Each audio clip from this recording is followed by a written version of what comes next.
Hey everyone, I've got a special topic prepared for you today. This is going to be 10 reasons why H&M sucks. I'm Garrick, the founder of Eco-Stylist. Let's get into it. Now before we get started, I just want to talk about why I'm making this video. Obviously, sometimes some people don't like what they would call negativity, and a critique of a brand can feel like negative content, right? But there's a really important reason why I'm making this video, and that is that as the sustainable fashion space grows and more brands are becoming more ethical and sustainable, greenwashing is also growing, and frankly, it's just getting out of hand. So many brands are claiming to be sustainable that you and other people who are shopping for clothes have no idea what's sustainable and ethical and what's not when they're shopping. Greenwashing really muddies the waters, if you will.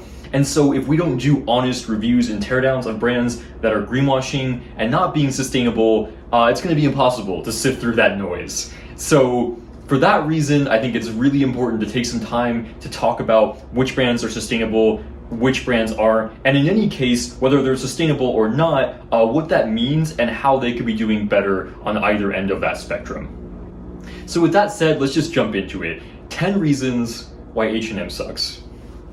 Reason number one, and this is a big one, their business model is not sustainable. What do I mean by this? Well, as you probably know, H&M is a fast fashion brand, right? Before the advent of fast fashion, brands dropped only 2 collections a year. Now they're dropping new collections every single week.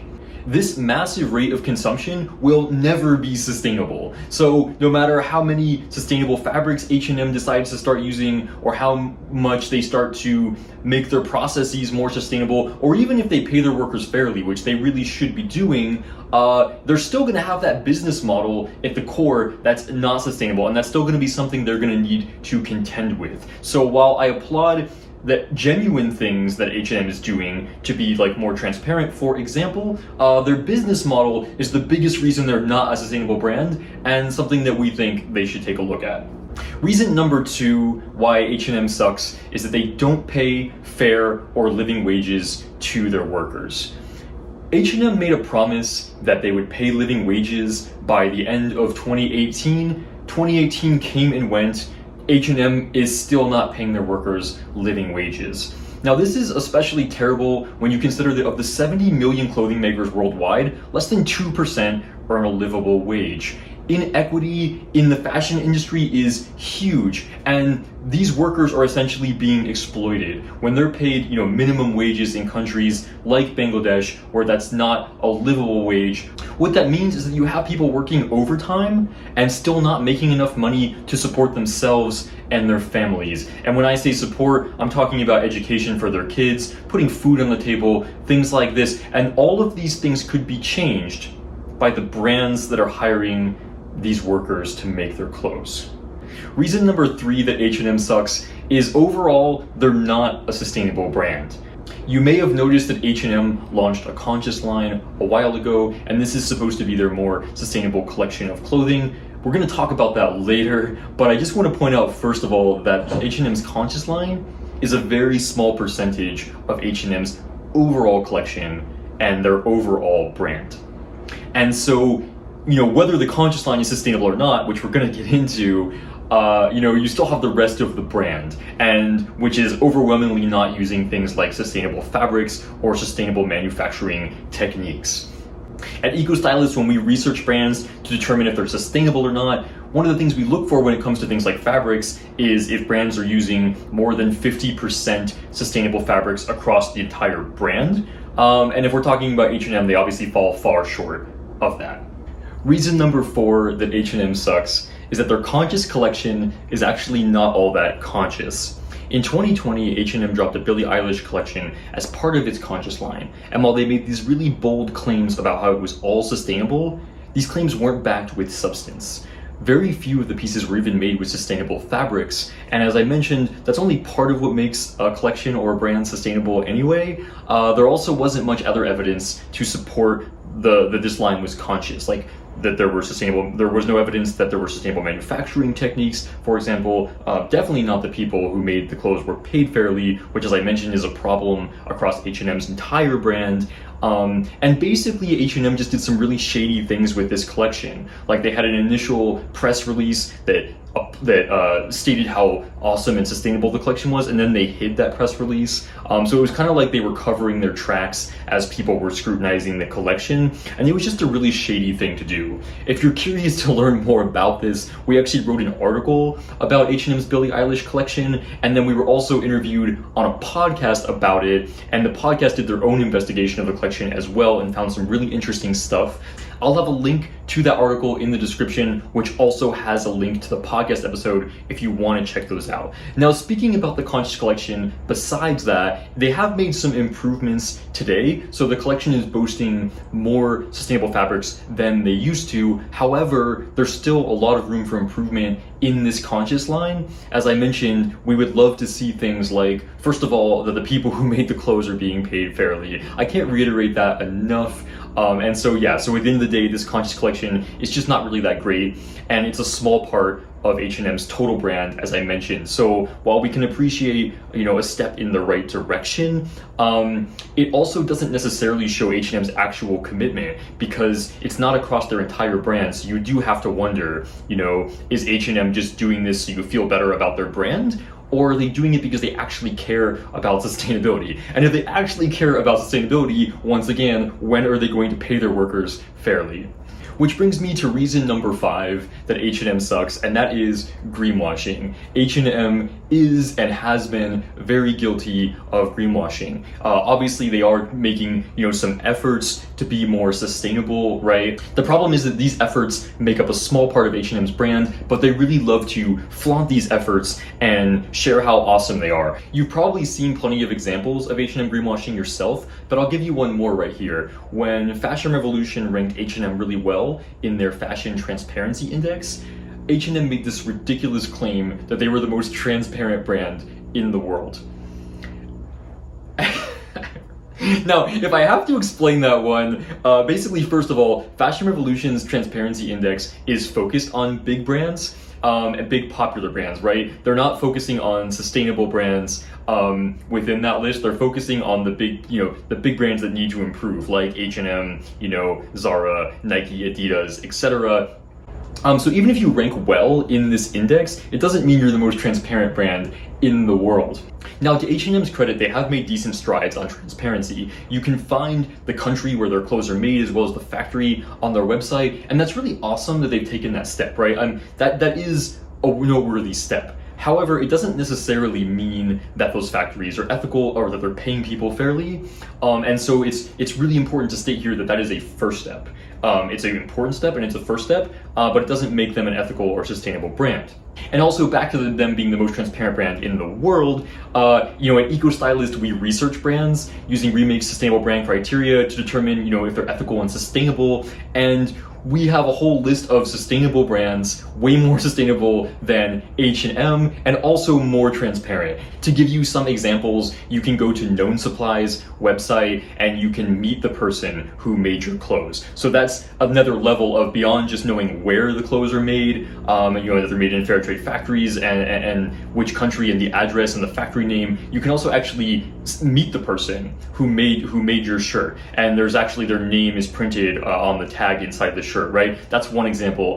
Asket is another example of a brand that's very transparent and also is transparent about how transparent they are. They'll tell you things like, for this garment, we have 86% transparency into how it was made.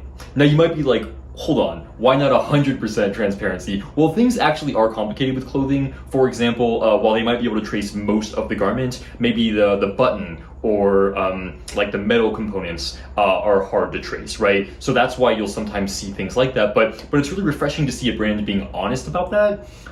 Whereas in H&M's case, just because they put the name of the factory where the garment was sewn, they're like, we're the most transparent brand in the world. And there's actually levels of transparency beyond that. So that claim is basically debunked. For more examples of H&M's greenwashing, just take a look at their sustainability pages and the way that it's framed and the messaging and the storytelling, and you'll pretty quickly realize that they're trying to persuade you that they're a lot more sustainable than they actually are. So reason number 6 that H&M sucks is the quality of their clothes is low. And this isn't just true of H&M, this is pretty much true of any fast fashion brand where they're making clothes, in massive quantities, quickly. The quality is suffering. And quality is very much tied to sustainability, right? Like, you don't just want to, make clothes more sustainably with more sustainable manufacturing techniques and fabrics. You want to make clothes that last essentially forever if possible, right? I mean, look at brands like Patagonia that are leading the way on that front, or brands like Taylor Stitch where they offer these lifetime warranties.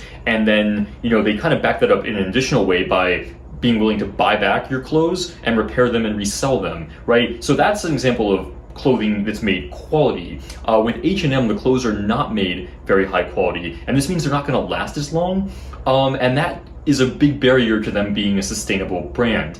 And it even happens in really simple ways, right? Like when a garment isn't stitched with high quality, like the stitching might start to come undone, you might lose some buttons in your shirt, right? And the thing is, like, for most, maybe you're handy and maybe you know how to sew your own button. And honestly, like, I recommend looking that up if you don't know how to sew a button back on, because button missing is never a reason to get rid of a shirt, right? But the reality is, for most people it is. For most people, with these low quality garments, like a button comes off, or the stitching starts to come undone, and it's off to Goodwill or off to the landfill with that piece. And so low quality really matters when we're talking about sustainability, when we're talking about keeping clothing out of the landfill, and also when we just talk about the fact that billions of items of clothing are made every single year, and half of those are going to end up in a landfill. So quality is a huge problem, and it's not one of H&M's strong points.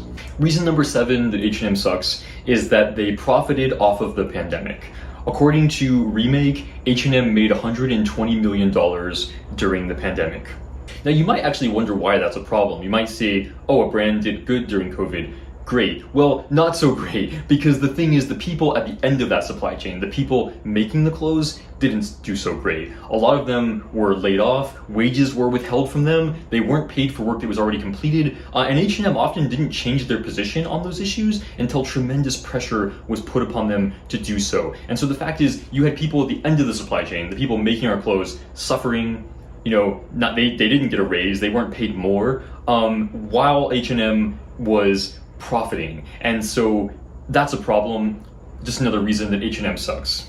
And this actually brings us to reason number 8 why H&M sucks, and that is that they are greedy. Now, what do I mean when I say that H&M is greedy? Well, according to Remake, again, H&M's founding family is worth $20 billion, with a B, and their chairman is worth $2 billion. $1 billion, if you don't know, is a lot of fucking money.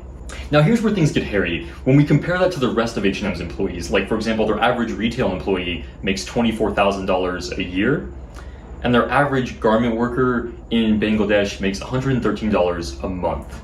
Now, that's some disgusting inequity and greed, and definitely just another reason why H&M sucks. Reason number 9 that H&M sucks is that their goals are not inspiring. If you look on H&M's sustainability page, you'll see that their goal is to be climate positive by 2040.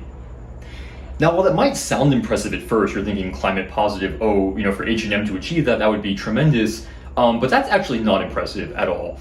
2 reasons why H&M being climate positive by 2040 is not impressive. First of all, that's almost 20 years away. Second of all, we don't know if H&M is going to exist in 2040. Let's start with that first one. 20 years is a really long time to have a sustainability goal like that, right?